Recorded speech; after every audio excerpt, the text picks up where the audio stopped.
Hi, everybody.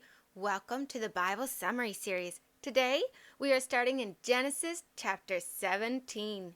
When Abram turned 99 years old, the Lord appeared to him and said, "Walk before me and be perfect, and I will make my covenant between you and me. You will be a father of many nations, and no longer will your name be Abram, but Abraham, for I will make you extremely fruitful, to where nations and kings come from your offspring. And as I've said before, I will give you and your descendants this land for an everlasting possession, and I will be their God. And I will establish my covenant between me and you and your seed. And this is the terms of my covenant that you and your offspring must keep. Every man and male child among you, from generation to generation, must be circumcised, or they will be cut off from me for breaking the covenant. As for Sarai, thy wife, you are not to call her Sarai any longer, but Sarah, for I will bless her and give you a son from her. Yes, I will bless her, and she will be a mother of nations, and kings will be among her offspring." When Abraham heard this, he fell on his face and laughed, and said in his heart, "How can I father a child at 100 years old, and Sarah have a child at 90? Oh, that Ishmael might live before you," Abraham said to God. But God replied, "Sarah your wife will indeed bear you a son, and you will call his name Isaac, which means laughter, and I will establish my covenant with him and his seed forever. As for Ishmael, I have heard you. Look, I have blessed him, and I will make him fruitful and multiply him exceedingly. He will become the father of 12 princes, and I will make him into a great nation. But my covenant will be with Isaac, which Sarah will give birth to around this time next year." Then God finished speaking and left. Then, in obedience to God's command, Abraham took Ishmael, his 13-year-old son, and all the men in his household, and circumcised them. In Genesis chapter 18, the Lord appeared again to Abraham in the plains of Mamre. Abraham was sitting at the entrance of his tent under the hot midday sun, when he looked up and noticed 3 men standing nearby. When he saw them, he ran to greet them and bowed before the men. "My lord," he said, "if I have found favor in your sight, stay with me, and let me fetch you some water and wash your feet as you rest under the tree, and I'll also get you some food before you continue on your journey." And they replied, "Go ahead, do as you have said."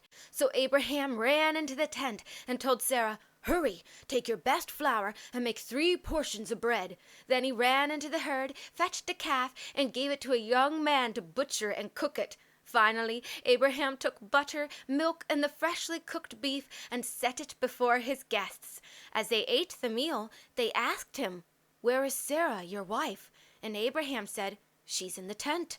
"I will come back around this time next year," the man said, "and Sarah, your wife, will have a son." Now Abraham and Sarah were very old, and it ceased to be with Sarah after the manner of woman.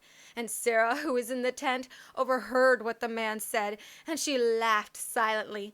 "How can an old woman like me enjoy such a pleasure, especially when my husband is also so old?" she thought to herself.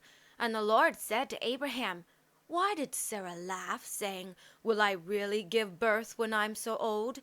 Is anything too hard for the Lord? As I have said, I will return according to the time of life, and Sarah will have a son."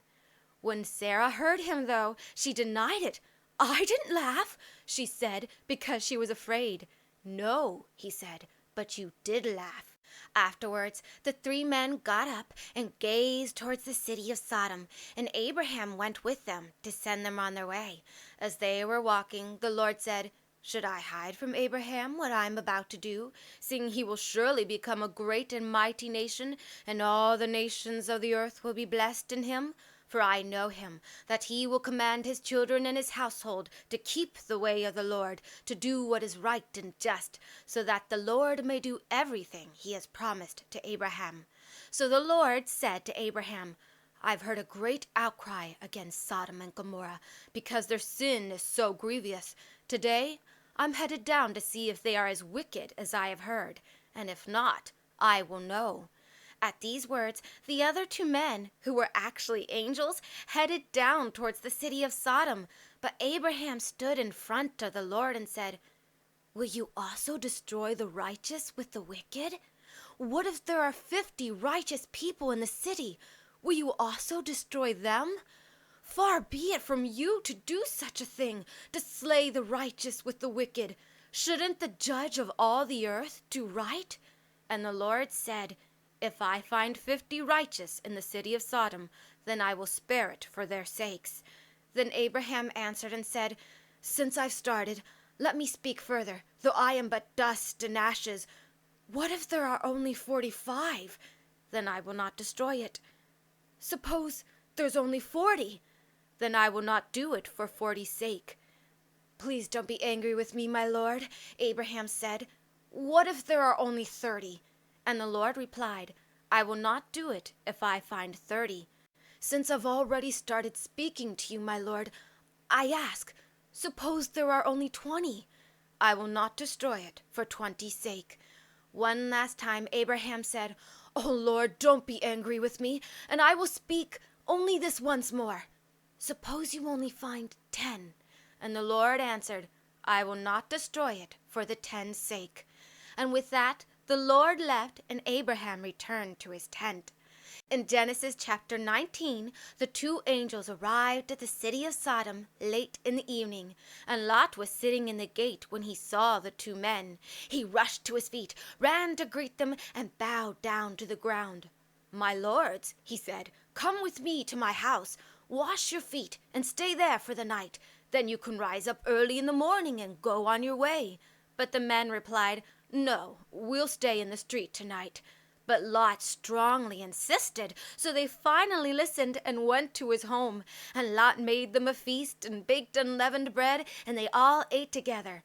But before they went to sleep, the men of the city of Sodom surrounded the house, both young and old, from every part of the city. And they shouted to Lot, "Where are the men who came to you tonight? Bring them out to us, so we may know them." So Lot went outside and closed the door behind him. "Listen, my brothers," he said, "please don't do something so wicked. Here, I have 2 daughters, which haven't known men. I will bring them out to you, and you can do with them as you please. Only don't touch my guests, for they are under my roof, my protection." "Get out of the way!" they yelled at him. "You came to stay here, and now you think you can act like our judge? Now we'll treat you even worse than those men." Then they rushed forward and violently pushed against Lot to where they almost broke the door. But the 2 men who were angels opened the door, grabbed Lot, pulled him into the house, and slammed the door shut. Then they struck the men of Sodom with blindness, both young and old, so the men grew weary of trying to find the door.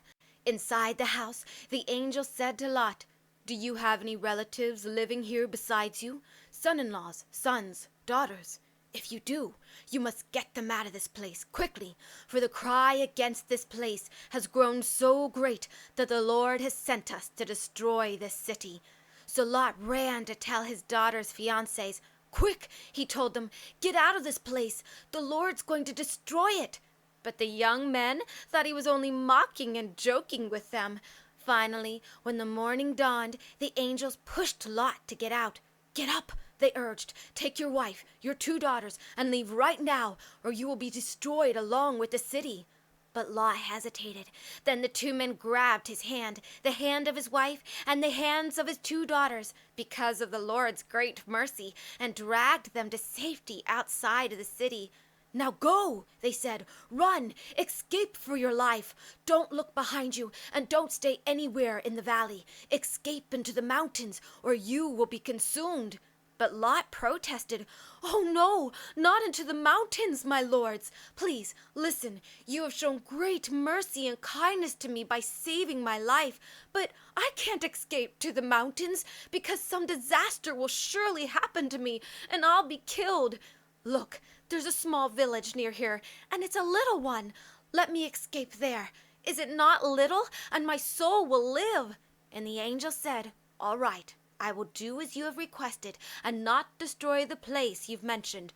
Now hurry up and escape, for we can do nothing until you get there." After this, the village was named Zoar, which means little place. Lot reached Zoar just as the sun was peeking over the horizon. Then the Lord rained brimstone and fire from the heavens down upon Sodom and Gomorrah. He destroyed those cities and all the cities of the valley, along with their inhabitants and everything that grew on the ground. But even as God destroyed all the cities of the plains, he remembered Abraham and rescued Lot. For Lot was a righteous man who was tormented and grieved because of the wickedness constantly surrounding him. But Lot's wife, she looked back at the city of Sodom, even though the angels had said not to, and she became a pillar of salt.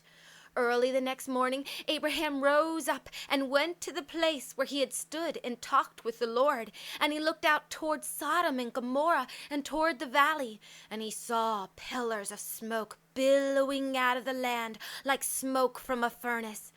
But not long after the destruction of Sodom and Gomorrah, Lot left the village of Zoar and fled to the mountains with his 2 daughters because he was afraid for his life.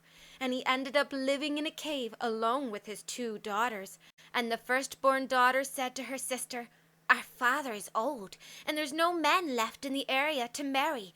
Come, let's get our father drunk with wine, and we'll lie with him so we can preserve our family line." And that's what they did.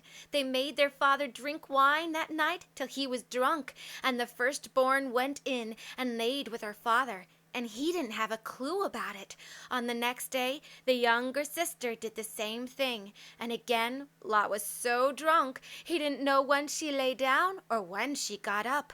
As a result, both of the daughters of Lot became pregnant. The eldest sister gave birth to a boy and named him Moab. He became the father of the Moabites. And the younger sister also gave birth to a boy who she named Ben-Ami, and Ben-Ami became the father of the Ammonites. After the destruction of Sodom and Gomorrah, Abraham traveled toward the south country and stayed between Kadesh and Shur, and then moved to the nation of Gerar. When they arrived there, Abraham told everyone Sarah was his sister, just like he had done in Egypt. And this time, Abimelech, the king of Gerar, sent and took Sarah into his palace.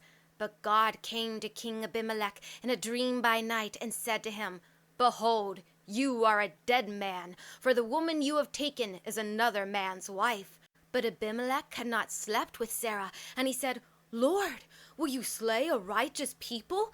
Didn't he say to me, 'She is my sister'? And she, even she herself said, 'He is my brother.' In the integrity of my heart and the innocency of my hands have I done this." And God said to him in the dream, "Yes, I know you are innocent. That's why I stopped you from sinning against me, for I prevented you from touching her. Now give Sarah back to her husband, for he is a prophet, and he will pray for you, and you will live. But if you don't give her back, know this, you will surely die, you and all your people." That very day, Abimelech rose early in the morning and called all of his servants and told them everything the Lord had told him in his dream. And the men were terrified. Then King Abimelech called for Abraham and said to him, "What have you done to us? And what have I done to offend you, that you have brought on me and my kingdom such a great sin? You have done things to me that should never have been done. What did you see that caused you to do such a thing?" And Abraham said, "Because I thought, surely the fear of God is not in this place, and they will kill me for my wife's sake. And yet I did speak truthfully. She is my sister. She is the daughter of my father, but not my mother, and I married her. And when we started to travel, I told her, 'Please show me this kindness. Wherever we go, tell them that I am your brother.'" After this, Abimelech took sheep, oxen, men servants, and women servants, and gave them to Abraham, and returned Sarah to him. And King Abimelech said, "Now see, my land is before you. Live wherever you want." Then he turned to Sarah and said, "Look, I've given your brother 1,000 pieces of silver to compensate you for all that has happened and to vindicate your honor." So Abraham prayed to God, and God healed Abimelech and his wife and all his maidservants so they could have children once again, for the Lord had closed up their wombs because of Sarah, Abraham's wife.